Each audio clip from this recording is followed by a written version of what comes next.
follow. Of course, we are preparing for the end of Title 42 based on the Centers for Disease Control and Prevention's decision that it will end on May 23rd.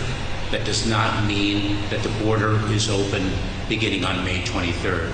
We continue to enforce the laws of this country. Well, that was Secretary of Homeland Security Alejandro Mayorkas on Tuesday, insisting that the administration is following the laws of this country. And yet there have been 7,000 encounters of illegals every day, most of them released back into the country. Many people have told us on this program the administration, in fact, did not re-implement the Remain in Mexico policy fully, despite a federal court order to do so. So are they really following the laws of this country? Now, a federal judge has temporarily blocked the administration from ending Title 42 tomorrow, as it has planned.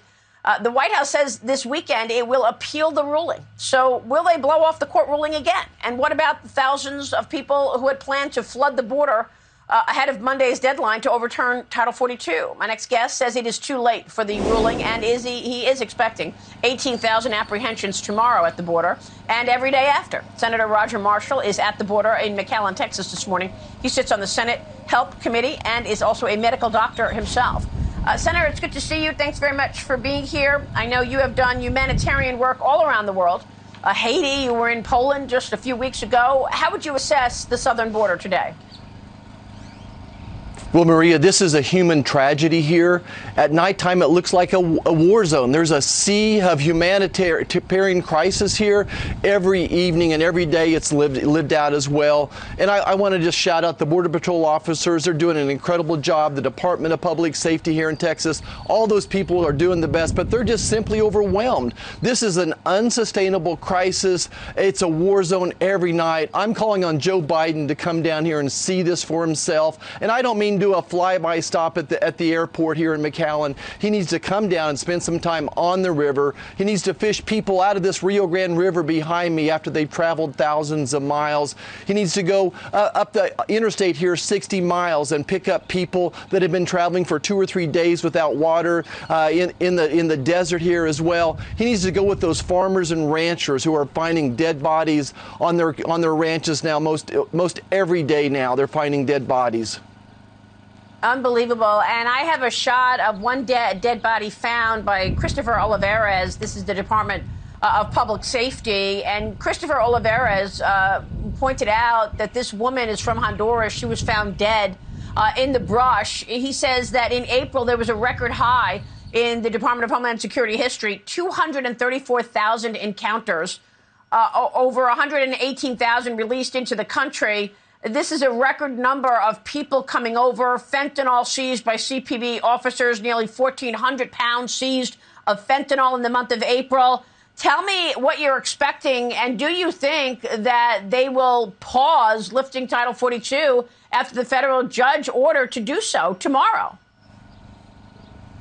Well, Maria, nobody told the migrants that are stacked up like cordwood on the other side of the river that Title 42 is not ending tomorrow. Joe Biden has to stop sending this signal to everybody. He needs to stop making this a magnet. When he announced he was ending Title 42, that was the magnet for the rest of the world. And like you said, there's been about 8,000 encounters per day. We expect that to go to 18,000 starting tonight. And that's already, double from what it was a year ago. And I just want to circle back on one point. The ranchers I visited with yesterday on their ranches, when President Trump was president, they would see 1 or 2 dead bodies per year.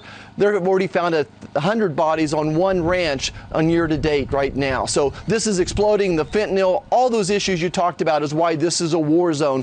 This is why this is important to Kansas. This is why Kansas is no longer a border state. I've got numbers here from the Department of Public Safety that the Mexican drug cartels are making $200 million a week. I went down to the border. The last time I was there a few months ago was my 4th time at the border, and they told me that it was $100 million a week. Then the other day, Christopher Olivares told me they're making $200 million a week, and the charge in terms of the heads, they charge $4,000 a head if you're from the Northern Triangle, but up to $20,000 to $30,000 if you're from the Middle East. And they're actually charging $50,000 a head if you're from China. We know that migrants are coming from 160 countries overall. What is the word when you speak with Mayorkas or this administration when you put these facts in front of them? This is obviously a national security risk. Right. Well, they're derelict in their duties. Our president's derelict in his duties. So is our secretary, who's supposedly visited down here as well. I don't know what they're seeing that I'm not. But you're right. Those numbers sound very accurate to me. If you figure there's 8,000 people crossing a day that we're apprehending, twice that number getting across the border. Let's just call it 25,000 people every day, and we're paying the cartel. We through our NGOs, all these people down in the Triangle are paying $3,000, $4,000, $7,000 a person.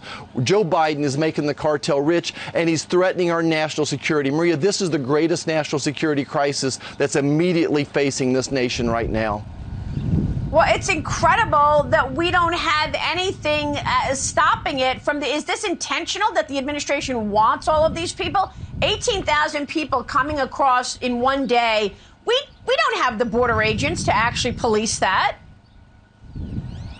Right. That's why this crisis is unsustainable. And again, I just can't tell you, even over the last year, Operation Lone Star, what Governor Abbott has done down here, putting layer after layer, putting state troopers on boats on the river behind me, interacting the direct Department of Public Safety with the National Guard, with the Border Patrol, the sheriff's officers, layer after layer, just like you would do in wartime, trying to slow down this enemy. The human trafficking, the human smuggling is exploding as well. No, it's unsustainable. This is completely unsustainable. We're in the middle of a great migrant crisis right now.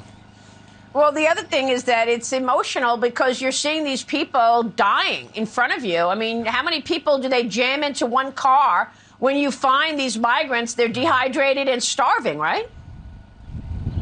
Right, Maria. Like you mentioned, I've done humanitarian work all over the world.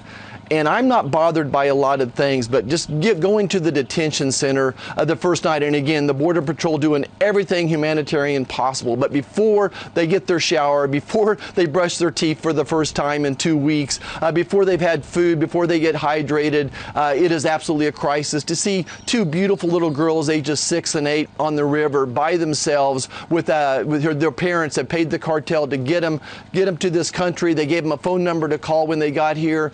Being up about 100 miles north of here, past a certain checkpoint, we found a young lady that was dying as well, dehydrated. So it is absolutely just riveting to see what people are going through.